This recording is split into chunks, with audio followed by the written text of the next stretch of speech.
Bronny James clashes with Lakers coach on the sidelines. The footage everyone's talking about. Watch the viral moment that's sending shockwaves across the NBA. So do I think Bronny belong in the league? Hell no. He ain't that good. He ain't even that good to be playing overseas against them overseas players. JJ Redick didn't whisper. He screamed at him from the sideline. A G League coach kept pushing him until he finally walked off mid-game. Stephen A. Smith said he wasn't ready. Then LeBron James stepped in and confronted him courtside. This is Bronny James. And the footage just went viral that let's slow this down and really break it apart.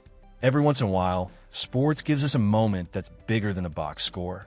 Not about points or highlights, but about pressure, about expectations, about whether someone truly belongs.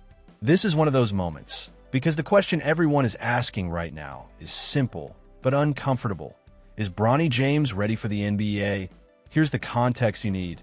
Bronny James was drafted by the Los Angeles Lakers with the 55th pick in the 2024 NBA draft. From a second his name was called, the debate started. And it hasn't stopped. He's LeBron James' son, one of the greatest players ever. That alone puts a weight on him that no rookie has ever dealt with. He's not just trying to make it as a player. He's being judged as a symbol of opportunity, of privilege, of whether the rules are the same for everyone. And the on-court results haven't helped that be why late 2025, Bronny had played only 10 NBA games. He was averaging just over 2 points, under 2 assists, and shooting below 30% from the field. Below 28% from three. Those numbers don't scream NBA ready. They scream struggling. Now here's where things really turn. Bronny didn't sign a two-way deal. He didn't sign a short-term contract. He signed a 4-year, fully guaranteed $7.9 million contract. That's almost unheard of for a late second-round pick. Most players drafted there are fighting just to stay in the league. Bronny got security, money, time, and yes, people noticed. Reports say Rich Paul, LeBron's agent, warned teams not to draft Bronny, suggesting he'd play overseas if he didn't land where LeBron wanted. Whether you believe every detail or not, the result was clear. Bronny ended up in Los Angeles. LeBron got to play with his son, and the spotlight got even brighter, which brings us back to the footage, the yelling, the frustration, the pressure boiling over in real time. This isn't about hating on a kid. It's about asking whether the NBA rushed him into something he wasn't ready for, because talent develops in private. But Bronny James is being tested in public every single night, and the league doesn't wait. To the sideline with his injury. Luka's in pretty deep, kicks it into the corner. Bronny getting the start tonight. Has seen plenty of action. Bronny has seen plenty of action, but one moment went viral. During an NBA game, Lakers coach JJ Redick was caught on camera yelling at Bronny from the sidelines after he passed up an open shot.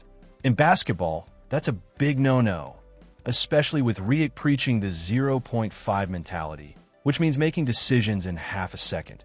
Reports say Redick shouted, "Bronny, you've got to shoot the explosive ball," showing serious frustration at his hesitation. In that game, Bronny played 10 minutes, but only took 2 shots. That's an unusually low level of activity for someone hoping to make it in the NBA. The video quickly spread online, racking up thousands of views and sparking memes, hot takes, and endless commentary. Some praised Redick for holding Bronny accountable, while others thought publicly calling out a 21-year-old struggling player was too harsh. They wouldn't do that with nobody else. I feel you. If this was not LeBron James' son, the Lakers would not take the time to build with him and invest the time and the resources that they're doing if this wasn't LeBron James' son. Yeah. They're only doing this out of nepotism. Charleston White, the outspoken commentator who never holds back, laid the nepotism argument out in the clearest, harshest terms. Bronny James going to the NBA. He only averaged 4 points a game in college. He got a guaranteed contract for $7 million as a rookie, which is not heard of. You don't think that's taking food out of somebody else's plate? He didn't earn it. Bronny's freshman year at USC was underwhelming by any standard. He averaged just 4.8 points, 2.8 rebounds, and 2.1 assists per game while shooting 36.6% over 25 games. Normally, numbers like that for a one-and-done player would mean going undrafted. End of story. But that's not what happened, and everyone knows why. After the Redick incident, Bronny spoke to reporters with surprising maturity, saying he's focusing on off-ball play and giving credit to Redick for the tough love. "I've got to learn how to be effective off the ball, shoot when open, and better myself there." The results showed. Shortly after the Redick incident, Bronny returned to the G League on November 22, 2025, delivering his best game of the season. 15 points on 5 of 10 shooting, 8 assists for rebounds, and 3 steals in a 115-95 win over the Santa Cruz Warriors. But the drama didn't stop. Weeks later, in December 2025, during a G League game with the South Bay Lakers, Bronny clashed with a coach, believed to be interim head coach Perry Hang, or an assistant. The footage shows a tense exchange over decision-making, and then Bronny walked off the court mid-argument. The YouTube video, titled "Bronny James Walks Off Court," heated clash with G League coach caught on camera, quickly went viral. That night, Bronny's stat line wasn't impressive. 10 points on 4 of 12 shooting, 0-4-5 from 3, 5 rebounds, 1 assist, and 4 turnovers. Not exactly leverage in a fight with a coach. Do I think Bronny belong in the league? Hell no. He ain't that good. He ain't even that good to be playing overseas against them overseas players. Bronny need to be a high school assistant basketball coach or a PE teacher somewhere. But he ain't good enough to play in no more league. Before we go further, let's be clear. There was no physical fight, no punches, no contact. This was purely verbal. But the intensity of these on-camera exchanges has changed how the world talks about Bronny James. On social media, reactions exploded. Some praised Redick's tough coaching as exactly what every young player needs. Others said it was excessive, given Bronny's age and situation. The clip also reignited the nepotism debate. Are Bronny's opportunities earned, or are they all because of his father, LeBron? Former players like Kwame Brown and Chandler Parsons didn't hold back. Brown claimed Bronny's NBA spot is all LeBron, while Parsons called it embarrassing nepotism. And that's where this story goes beyond basketball. Some argue LeBron was doing exactly what any good father would do, guiding his son, tough love and all. The debate is messy, emotional, and far from over. But we think we do.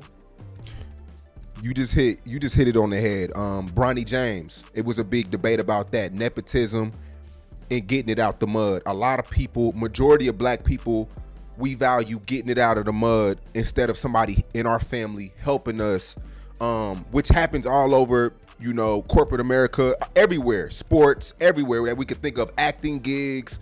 We see it everywhere. ESPN's Adrian Wojnarowski dismissed the nepotism complaints about Bronny James. His take was simple. The NBA is full of it, in ownership, front offices, and coaching alike. And he's right.